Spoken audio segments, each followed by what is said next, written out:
Okay, so I'm in my office, right, and I'm working on some grant activity I've got, because I got some big vision for this year, and I'm looking at the midterms coming up, and I'm saying, man, I can't do this by myself. Going to have to expand our Washington operation and just do what nobody else is doing, I guess, get controversial. So while I'm thinking about this, I got this big screen TV behind me. I just plugged in a little Rushbo. Rush is a fascinating secular prophet. He's like Solzhenitsyn. He might be a Christian. I know a lot of these guys are Christians that don't tell you that because they don't want to get picked on for not being holy rollers. But Rush had said something about the stock market, and I just thought, now that I got my big screen TV here, I also have my little laptop. I think what I'll just do is spin this around, and I want you to catch this prescient observation I just heard from the Rush man himself. It was going through its gyrations and plummeting down. You know what the drive-bys did? They put a side-by-side of the Dow Jones Industrial Average with Trump speaking in Cincinnati and tried to make it look like Trump is the reason the market is plummeting. Huh. And one of the explanations that they're giving, and this is not new, I've been familiar with this for a long time. They're saying that this economic growth, this wild economic growth, and all of this job creation and the accompanying wage increases is putting inflationary pressures on the economy. And the Federal Reserve says we're going to have to raise interest rates. Oh, no. That supposedly is causing the market to plunge. What causes markets to plunge is uncertainty. Thank you. And I'm going to give you another ingredient. Watch. A potential. Not everybody in the market is a Democrat. Not everybody in the market is an uber liberal. Right. There are a lot of people in the market who I think are very, very alarmed by the instability brought about by this attempt to get rid of Donald Trump. There you go.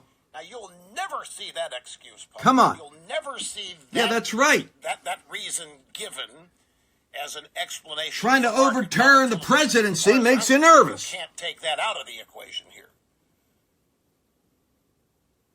So there are a lot of factors that go into this. The market right now I think he hit it. He's absolutely right. The jitters are there because of the flipping Democrats trying to deep state kill off the president. We're hoping and praying that we have another plummeting stock market today. That's another thing. I was watching TV. We had a caller yesterday. Sturdily found a caller asked, you get tired? You get offended when you see other people use things you've said over the years? And I said I used to, but I don't anymore. Gotta get over it. I don't even know who this is. It doesn't matter. Happens to me. But I noted something over the weekend. There was somebody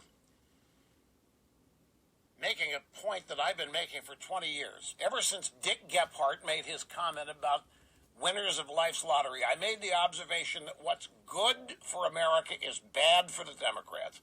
And what's bad for America is good for the Democrats. 25 years ago. And that is being borne out today. Oh, my God. Watch the Democrats in the media react to bad economic news. They're ecstatic and happy about it. They are. They're dancing.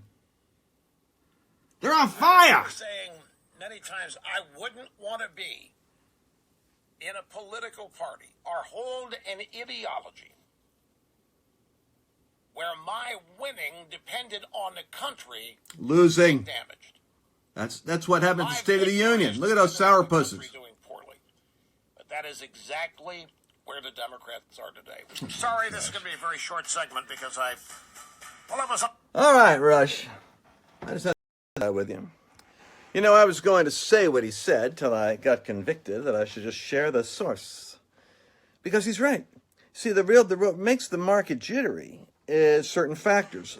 Like when you have a conspiracy of all news networks talking about how the FBI, the CIA, the National Security, the Justice Department, when they start all working in cahoots under deep state agendas from, let's say, President Obama and incoming President Hillary to expose and destroy Donald Trump.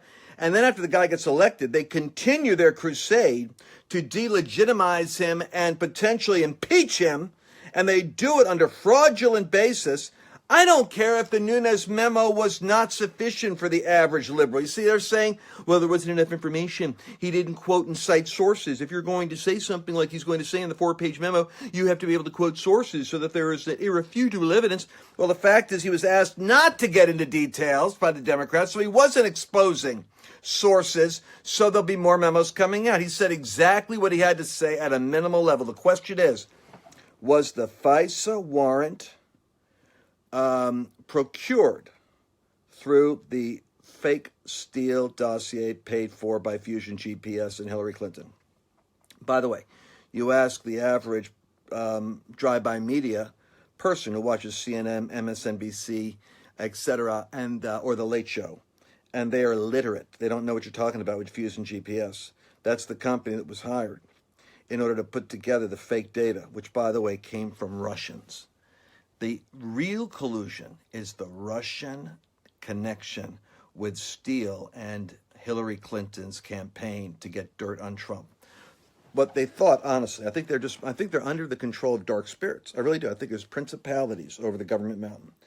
And I think that those guys thought that Trump must be in collusion with Russia. They actually believe their own, they're smoking their own weed and believing their own stories. So